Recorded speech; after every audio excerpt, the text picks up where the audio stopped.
Coming up on Little Bridge Canyon, mile 30. You have the lingering, you know, probably eyeing up all the green down below them.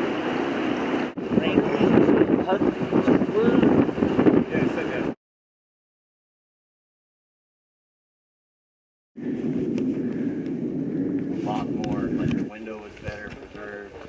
The structure, so still down in the bottom, and the other circle on the right is a simple farm. These big river bottoms down through here, and back in that time there was no tamarisk.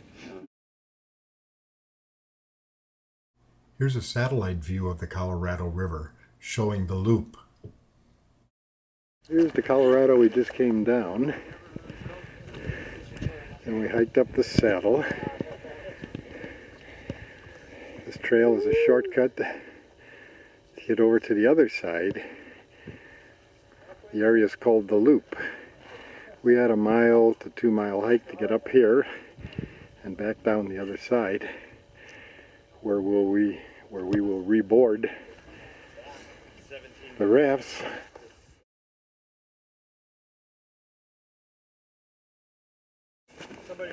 This is how we unload and then reload the boat, called a fire line.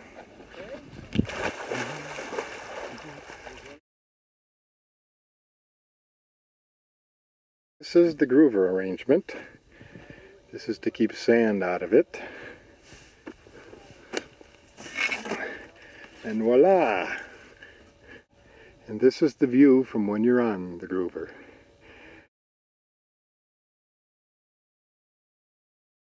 Here we are camping at the confluence. About an hour after the huge hour-long sandstorm, 50-mile-an-hour winds. Everybody had to empty out their tents afterwards, get the sand off everything that was inside. Sand seems to have infiltrated his digital camera. If he'd have done this before. Relaxing in camp. You got hot soapy water, another hot soapy water, hot rinse, and then a cold rinse with bleach. Moving in there for Here the guide's hard at work making fajitas for us. Got some steak, got some chicken, got the mixed veggies, we got the rice going over there. Here's a satellite view of the confluence. The Green River coming straight down, the Colorado coming from the right. After an hour and a half, with 2 chainsaws going and 10 or 12 of us volunteers dragging the stuff out, this solid mass of dead and dying tamarisk has been pushed back a ways.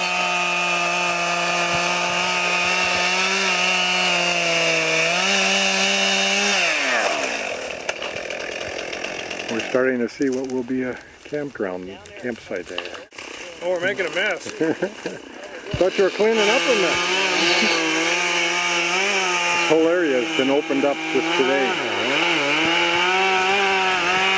Giving this beautiful view.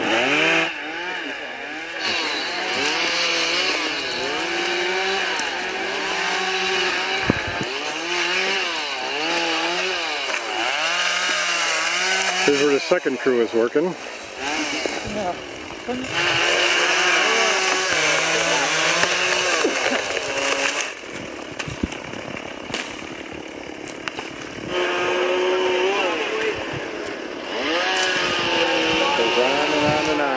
Kind of dangling over the bank here.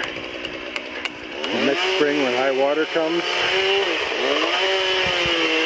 it'll be taken down, and the hope is it'll help trap sand and silk and become an enlargement of the confluence island. They treat these cut-off stumps with Darvon herbicide to kill them all the way down. Their roots can go 100 feet deep, reaching water. Tamarisk beetle. This is all stuff we've thrown over the edge. Oh. This is the I can remember. this is the slash files. Would not have been able to see the base of those willows right Yeah. there. 7 of us accompanied 2 rangers to go to Spanish Bottom to work on the watering of the newly planted cottonwood trees. 16 cottonwoods going in. Yeah. Fire hose, which will be connected to a pump, which will pump river water back up to those 3 tanks. The 3 tanks hold a total of about 1,600 gallons of water. Okay.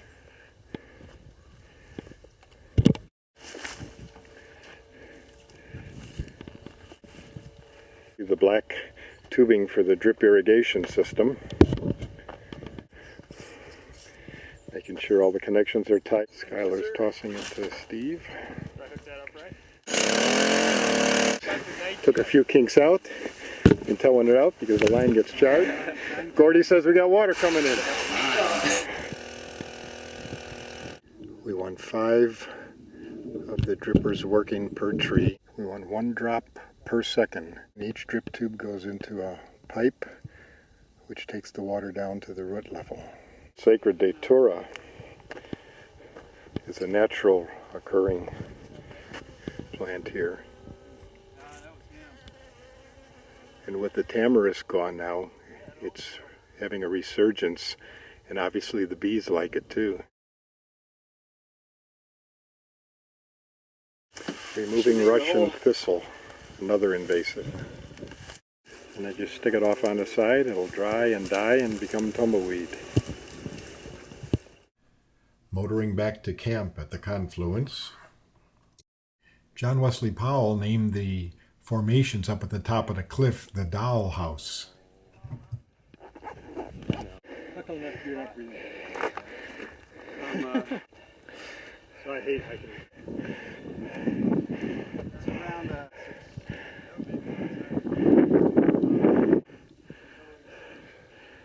Here's the Doll House from up at the top. After a 1,400-foot climb and about a mile. Cryptobiotic or living soil. Not to walk on it. It could take 100 years to get back to the state it's currently in. There's the Colorado River where we started an hour ago. There's the Needle section of Canyonlands National Park across the river. Suddenly an ominous cloud appeared, so we began a hasty descent, cutting our hike short. That is not rain, that is a sandstorm with 40-mile-an-hour winds, I think. Just about down now. Got hit by 30-mile-an-hour winds and rain and hail, and the climb down was a bit treacherous. Flattened my tent, broke a pole, punctured the skin of the tent with the broken part of the pole. Tent is cached. The guides say they have an extra tent we'll put up later, but there's a tornado watch right now. So I came in here and I dried myself off with my sweatshirt that was dry and put on some dry clothes. Trying to get warm now. Wasn't the only one. Frank's tent was ripped from the stakes and placed down again in that tree, ripping the rain fly. Tell me how you like this trip. This is a wonderful trip. We're trying out all of our equipment to see if it's waterproof, Could you windproof, and sandproof, and hailproof. Come on, praise the leadership.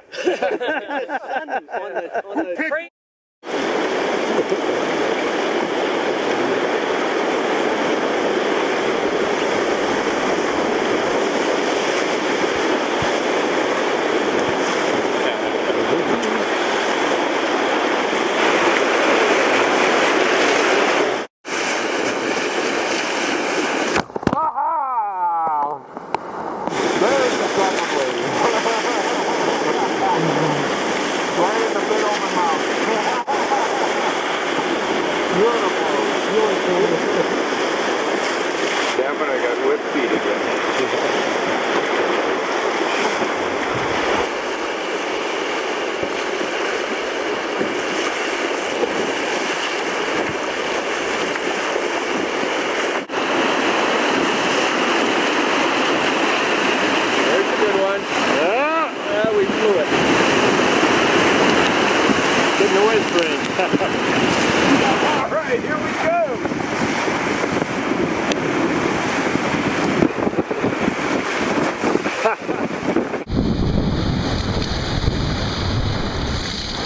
Riding the wave train. Is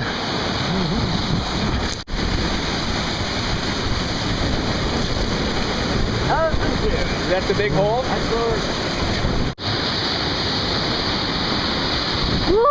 There's the truck wave. Stood still. Standing wave. Cowboy.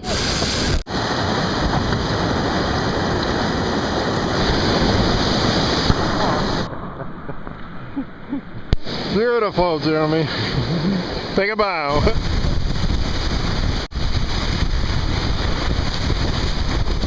Hey!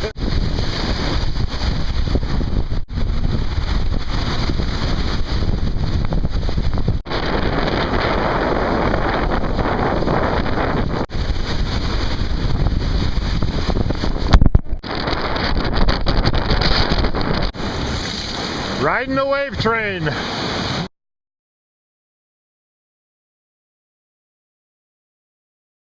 Everyone's very mellow as we motor out the last day. It's up and off. It's more somebody gets an indication.